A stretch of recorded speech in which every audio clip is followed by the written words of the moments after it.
Hi friends, myself Jitendra Kumar. I am taking electrical machine design for the electrical engineering students of ETEL semester. In the previous lecture, we are discussed about the various things which are related with the electrical machine design. Now we will design about the design of armature, which will be the rotating part of the DC machine. First thing, it will be the weight of the overhang copper for a given active length of the pole. Of the coil, overhang is proportional to the pole pitch goes on reducing as the number of poles increases. As the overhang length reduces, the weight of the inactive copper used as the overhang also reduces. So this will be the indicator or the AF. It will be the active length of the coil ADC or ADE, overhang or inactive part of the coil ADC and ADE. It will be the inactive or inactive length of the part of the coil is the pole pitch in case of 4-pole machine and pole pitch in case of 6-pole machine. Then D will be for D or L. It will be discussed in the previous lecture. Now we will discuss all in detail about the DML and the version. Next will be the armature reaction. Since the flux produced by the armature phi is W ampere on A per pole dividing by inductance. When the armature ampere turns AT equal per pole equal to IA where upon 2 AT is proportional to 1 upon P by A reduces as the number of poles increases. This in turn produces the effect of armature reaction over a machine. Next is the overall diameter when the number of poles is less, ampere turn per pole, and hence the flux produced by the armature is more. This reduces the useful flux in the air gap. In order to maintain a constant value of air gap flux produced by the field or field ampere turns must be increased. This calls for more field coil turns and size of the coil defined by the armature depth of the coil radius and height of the coil HF increases. In order that the temperature rise of the coil is not more, depth of the field coil is generally restricted. Therefore, height of the field coil increases as the size of the field coil or the number of turns on the coil increases. As the pole height is proportional to the field coil height, then height of the pole and hence the overall diameter of the machine increases with the increase in the height of the field coil. Obviously, as the number of poles increases, the height of the poles and hence the overall diameter of the machine increases. So in this case, we are finding that this is the diameter of the rotor and these are the poles. So as the number of poles are more, then automatically the gap between that will be reduced and the overall diameter of the machine will be decreases as the number of poles will be increases. So over here we have the number of poles as 2. Over here in this case we have the number of poles of the machine will be 4. Since each brush arm collects the current from every two parallel paths, current per brush armature. The 2IA upon A and the cross-sectional area of the brush per armature is equal to dV equal to 2 times IA per A delta or 2 times IA upon P delta.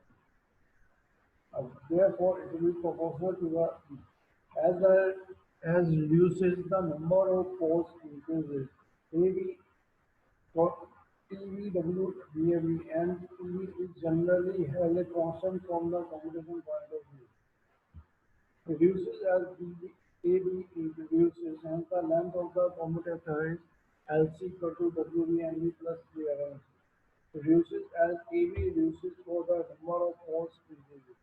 WB is the width of the brush, EV is the thickness of the brush, and P is the number of brushes per spindle. So there will be the brushes per spindle or arm or holder. It will be given over this, and this part will be the commutator segment. It will be located at this side. flashover. As the number of poles increases, voltage between the segments is increasing. E is equal to voltage between positive and negative pulses divided by number of segments or poles. Because of the increased values of EV and carbon dust collected in air in the space where the mica is undercut, chances of arcing between commutator segments increases. The arc between the segments in turn may bridge the positive and negative processes leading to a dead short circuit of the armature or crossover. Naturally, the labor charges as the number of poles increases, cost of labor increases as number of poles are to be assembled, more field coils are to be wound, placed on the poles, insulate, intersect, etc. It is clear that when the number of poles is more, weight of iron used for yoke and armature core, weight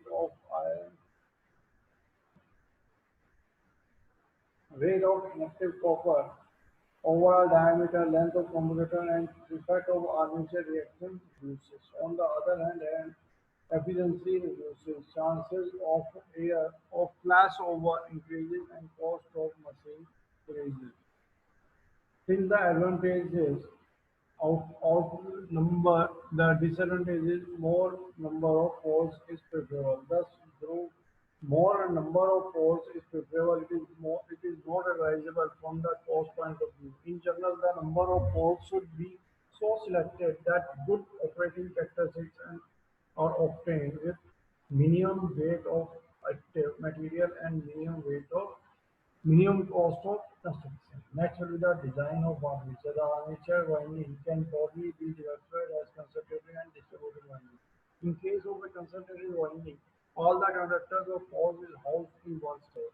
Since the conductors of force is more, quantity of insulated in the slot is more.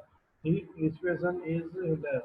Temperature rise in the air gap and the efficiency of operation will less. Also, EMF produced in the armature induced in the armature conductor will not be a sinusoidal in nature. Therefore, a design calculation becomes complicated. The all loss increases and efficiency reduces. Next is that communication interference may occur because of the higher frequency components of the non-sinusoidal waveform. Since no concentric winding is used in particular for a DC machine armature. In a distributed winding used to overcome the disadvantages of the concentrated winding, the conductor per pole is distributed in more number of slots. The distribution winding can be classified as single layer winding and double layer winding. In a single layer winding, there will be only one coil side in the slot having any number of conductors or even integer depending on the number of turns of the coil. In a double layer winding, there will be two or multiple of two coil sides in the slot arranged in two layers. Obviously, conductors per slot in a double layer winding must be as shown as an even number. So over here you are finding that if this is the one coil side of a coil having any number of conductors or turns per coil, single layer winding. There is a double layer winding. So here the two coils are slotted. The first one is over here and the second one at this point. So there is a bottom layer and a lower layer. If we are saying that there are four coils inside a slot, it will be the indication of the six coil sides per slot. Since for a given number of conductor poles and slots, a single layer winding calls for less number of coils of more number of turns. Reactance voltage proportional to turn square is high. This decreases the quality of commutation or leads to repeating commutations. Hence, the single layer winding is not generally used in DC machines. much more used in alternator and DC machines where there is no commutation involved. Since the double layer winding calls for more number of turns of less number of turns per coil.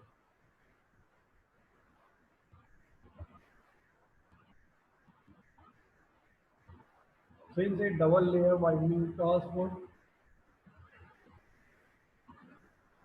more number of coils of less number of turns per coil. Reactance voltage proportional to turn square is less and the quality of commutation is good. Hence, double layer winding are much used in DC machines. Unless otherwise specified, all DC machines are assumed to be having a double layer winding. A double layer winding can further be classified as simplex or multiplex or lap or wave winding. In order to decide the number of swabs or number more or less is to be used. The following merits and demerits are to be considered.